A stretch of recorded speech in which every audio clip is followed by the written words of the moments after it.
Bam bam, welcome back to my chan.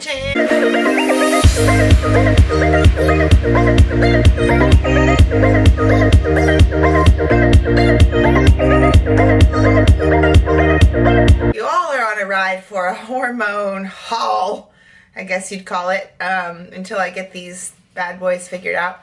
But I just saw this in the background. I can't believe it's not butter. Hold on.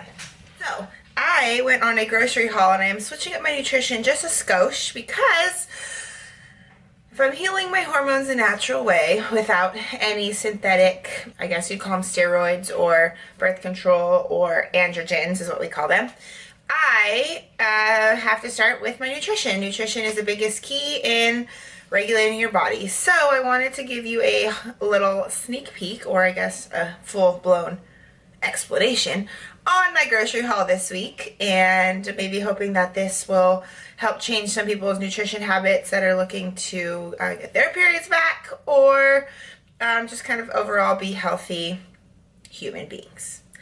All right, so I'm going to start with a few items, starting with my breakfast and maybe tapering it down to my dinners so you can feel like you're maybe being a little more led along the right way. So here we go.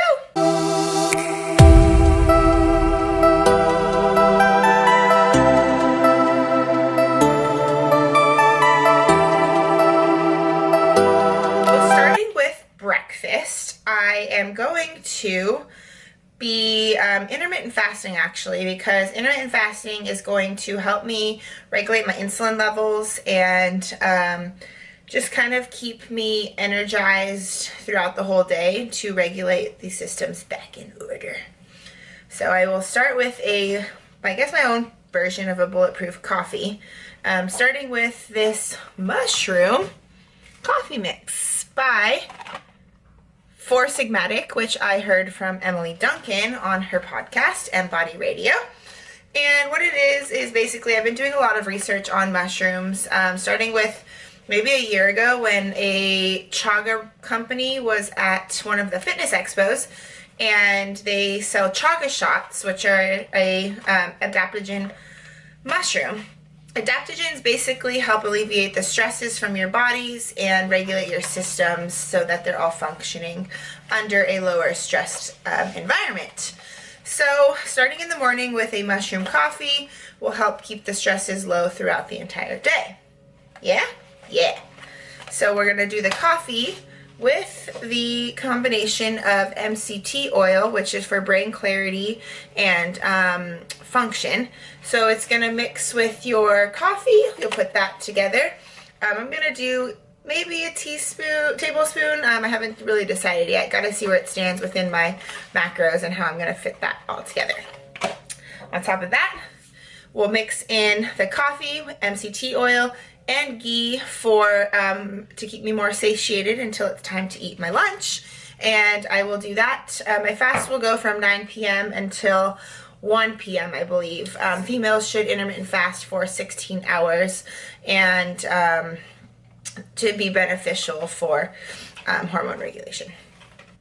So I can do a little bit more on intermittent fasting. I'm still researching it myself, so don't quote me on anything. Don't follow what I do, because I am playing with it myself and seeing what works for me. So this week is just what we'll be doing. Intermittent fasting is advised by my naturopath and acupuncturist. Yeah, so from there I will then have oats with ground flax seeds. Make sure if you're going to use flax seeds, you're always using them in the ground form, not flax meal, because it does have, it takes out some of the nutrients. But if you ground your own flax seeds, or they sell ground flax seeds at Sprouts, that will be good for increasing estrogen. Flax seeds have a really great omega-3s and just overall very good for health. So speaking of flax seeds, I'll add protein powder to that oatmeal, but that will be my meal going into lunch, I believe. Haven't really decided yet, but just to kind of put it in that terms. Flax seeds, I found this flax milk. I do drink a lot of cashew milk, which I just like the texture of it when I make protein shakes. So this flax milk I found Sprouts, and I thought it might be a good idea to give it a go. So I bought one of each just in case I absolutely hated it. But I just tried it. As you can kind of hear, it's already been used. But it was very good, and I'm going to continue to use it for the benefits of flax seeds in case I don't get my flax seeds in my nutrition or in my meals. It is a good source of calcium, vitamin D. I'm just reading what it says here.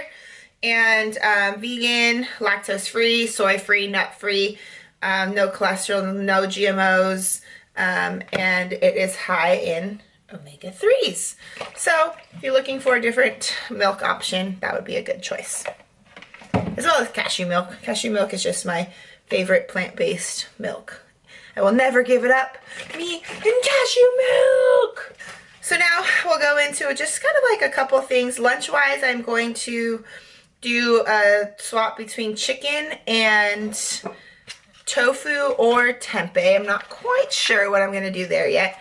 But what I like to do with the tofu and the tempeh is marinate them in these coconut aminos to get them a deeper flavor. Tempeh and tofu have just kind of a bland flavor on their own. Tempeh is a little bit more flavorful. But you put this, chop them up into squares into a plastic Ziploc bag, give a little spice and seasoning to them, and bam, and you just put them on the pan and saute them. So yes.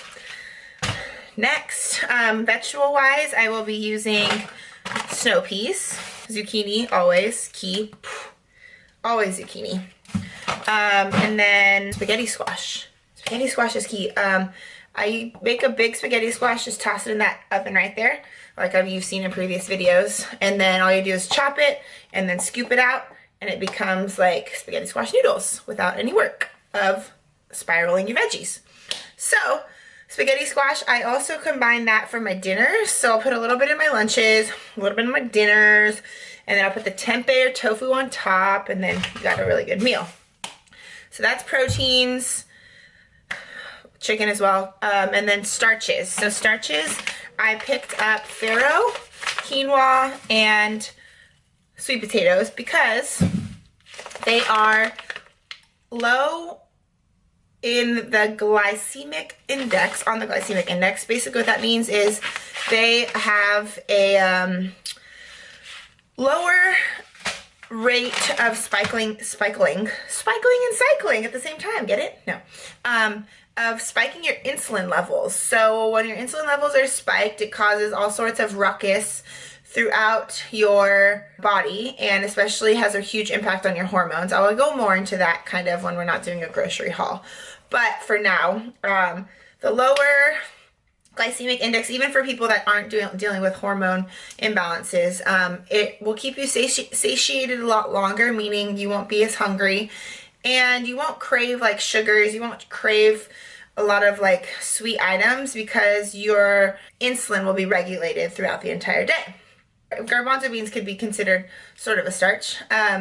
Garbanzo beans have estrogen increasing qualities. I can put these into my lunches as well to get my phytoestrogens. Phytoestrogens would include anything like garbanzo beans, soy milk, which I will drink at nighttime. I'll get into that in a sec. Tempeh, tofu, those are going to be estrogens you get within your diet, so throughout your nutrition. And then my fats. So for fats, I obviously already showed you before, ghee, MCT oil. You'll get a little bit of fats in the tempeh and the tofu. And then for my extra fat sources, I will have avocados. Avocados are one of the best fat sources you can use. Obviously, there's so much research on them. I don't really need to go into that. It's kind of like a taboo in the health and fitness industry that avocados are the jam. So that's my little grocery haul. A couple extra items on top of that would be my spicy chicken veggie burgers. I decided to do these just because they're made with like a pea protein, and they contain soy, so like I said again, a phytoestrogen, which will help me increase my estrogen within my body. I'm not going to eat all of these in the same day because I don't want to just like bombard my body with estrogen, but these are just things I want to eat throughout the week. Beef bone broth is great for increasing collagen. If you want to look a little bit more on the bone broth epidemic, or the bone broth, try to say that 12,000 times, popularity is, it's just very good for increasing collagen. Collagen is great for females. Obviously makes your hair and skin and nails look better, makes all your hormones function properly. And I'm just going to do this as a source of protein. It's 9 protein for a cup. So instead of eating like chickens and stuff, I'm going to try to do more of like the organic way because of just my sensitivity of my body right now. I don't say organic is the way you have to go all the time, but my body is very sensitive, so I want to make sure I kind of keep most things organic if I can. If they're super expensive, obviously, I'm not going to do that at the moment. And I think that's about it, except for my alfalfa sprouts, because I read something and said they were good. So I can't be honest, this was something I just bought because it said, yo, eat them, they're good. So they're green, and I figured they're good. I don't have an explanation for these. I just saw something that said you should eat them. So I'm gonna give them a go.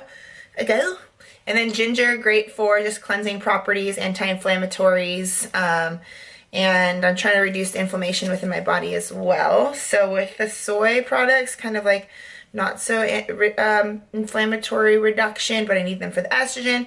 So we're gonna use ginger, have some turmeric, raw turmeric, and we'll combine this into a green drink. And that shall do it for the grocery haul. So thank you for tuning in to my grocery haul. And I'll try to do more of these if you like them, as my diet changes throughout my recovery period, I guess you'd say.